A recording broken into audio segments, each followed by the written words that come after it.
4 things I wish I knew when starting my spiritual journey. Now, people don't normally plan their spiritual journeys. Sometimes it just happens to us. You might have had a very abrupt spiritual awakening, or you might have slowly started dipping your toes into the spiritual realms, learning about chakras, learning about energy healing, learning about meditation. Some people choose it and others don't. I myself was someone that didn't really choose my spiritual path. It was kind of thrusted upon me, for lack of better words. But the first tip I want to talk about and provide for you, if maybe you're just starting out your spiritual journey, is that the beginning is rough. Actually, the beginning and middle is tough. And not tough in a bad way, but tough in a way that is appropriate to the experience of being in this journey called life. For those of you who had an abrupt spiritual awakening, of course, the beginning, there's a lot of new information, there's a lot of confusion, internal chaos, uncertainty, doubt.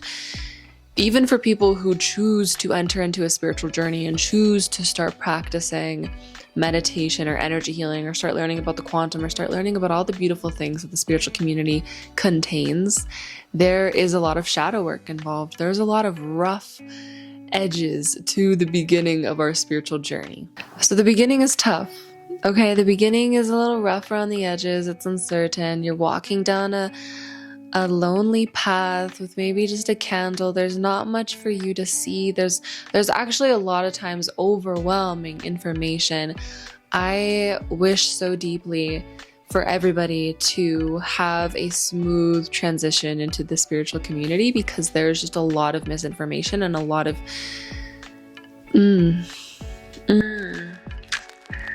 yeah. And why did I say even the middle of the journey is tough? The middle of the journey is tough because we are always unwinding and unfolding and finding new paths and letting go of old paths and finding what works for us and what doesn't work for us.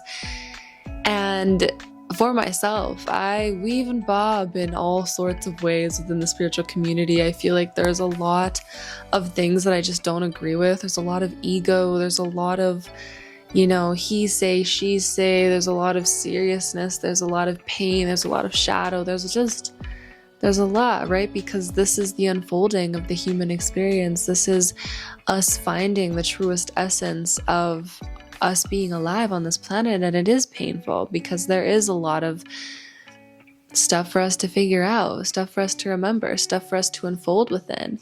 And so the middle is tough. I'm certain that the end will have its tough moments too. This human experience is all about balance. It's all about the light being met by the uncertainty. And a beautiful viewer actually shared this beautiful message with me. They said that doubt is what creates growth. So no matter at what point in our journey we're in, there's always going to be a bit of doubt, and that's always going to spurt some more growth to internally dissect and seek and discover more about ourselves and more about God, Source, Creator. Tip number 2 that I wish I knew when starting my spiritual journey is that nobody else knows your experience the way that you know your experience. There are a lot of people dictating timelines, dictating energies online, and that is beautiful if they're conducting it towards their community, right? So viewers watching my channel, viewers who are in my kind of sphere and I'm in your sphere, we are connected in some way, and so our energies are going to be similar. A lot of viewers comment on my videos that, we just resonate, or that they always need to receive the messages that I can provide. And that is so incredibly beautiful, and it is an honor of mine. And it's only because we are connected through this video and through my words and through your watching and through our kinship that we are in the same frequency field. We are in the same resonance. But that doesn't mean you're going to be in the same resonance as somebody else that you've never contacted before, never watched before, and they're telling you something, and they're projecting a reality upon you. There is no fixed timeline. There is no fixed reality. In the quantum that we live in, there are infinite realities, and you are a creator being, so you get to choose which reality you're going to tap into, play a part in. And yes, humanity, we get to ascend together into a better and greater way of being, but we are also living in unique realities in a way. We are all living in our creatorship. And so somebody else's reality is going to look different from your own. So there needs to be discrepancy when watching somebody else dictating a reality or timeline, because if you believe what they are saying about that timeline, you are consenting to that timeline. A lot of newbies will jump into watching obsessively tarot readings about the energies, astrology readings about the energies, energy updates, because it's comforting, because there's a lot of uncertainty and doubt, and we aren't tuned into our own internal awareness. And yes, it is such a gift to be able to connect with brothers and sisters and community and be able to reflect and share that, oh my gosh, this time is crazy, or oh my gosh, the solar flares have been so intense, or oh my gosh, the stars are aligned to create this intensity on the planet. But when we give our power to those things and when we let them dictate our reality for us, we fall into a bit of trouble. The third tip I would say when you're just starting your spiritual journey is do not contact random shamans. Do not get involved with people energetically that you are uncertain of or do not know.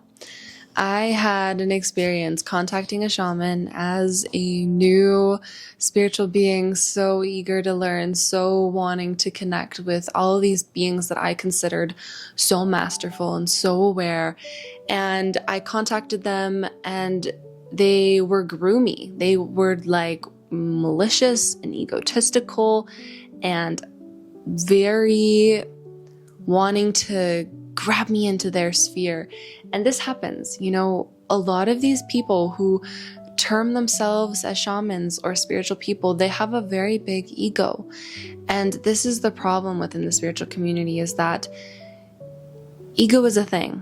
Okay, and so this is just a very light warning. Like, just be careful who you connect yourself with and who you seek idol, or not idolship, but who you seek teaching from and connectivity to, because a lot of people out there are just actually not looking out for your best interest, but are seeking their own interest and their own ego and their own fulfillment and their own rewardal system.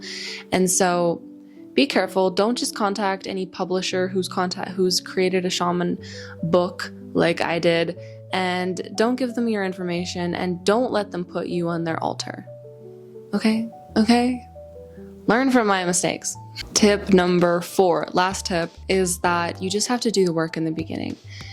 You get to do the work in the beginning. This is an exciting time. This is an exciting moment, and any part throughout your journey is an exciting time. It's a portal. Every day is a portal where we get to choose who we want to be, how we want to act, and certain times of the year allow us to dive deeper into those energies of renewal and rebirth and becoming something new and expanding upon ourselves and having those death moments and having those rebirth moments. And we get to give ourselves to those portal ways, to that experience. But the beginning is especially potent because it's all new and it's all uncertain. And if I had any guidance for you, I would say dive in to yourself.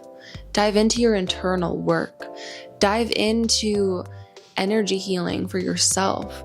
Dive into cultivating that awareness of yourself and that kinship to yourself and that learning of yourself. In the beginning of my healing journey, I would do 4 hours of energy healing a day, which right now is absolutely unfathomable to me. I could not do 4 hours of energy healing. But in the beginning, I committed myself to that for like 1.5 years. And because of all the work that I put into myself in energy healing and into learning about the systems of energy healing and all of the beautiful libraries that have been created for oracles and healers and these people who want to learn about spirituality, true spirituality, there's just an abundance of learning opportunities. And I really recommend that you take it upon yourself to learn energy through your own body and through your own vessel and through your own experiences just as much as you learn from other people and learn from other resources and teachings and books. Because this vessel, this body knows. It knows already, and we just get to remind ourselves and remember the truth and the beautiful gnosis that exists within you, the library that exists within your cells, within your soul, within your memory.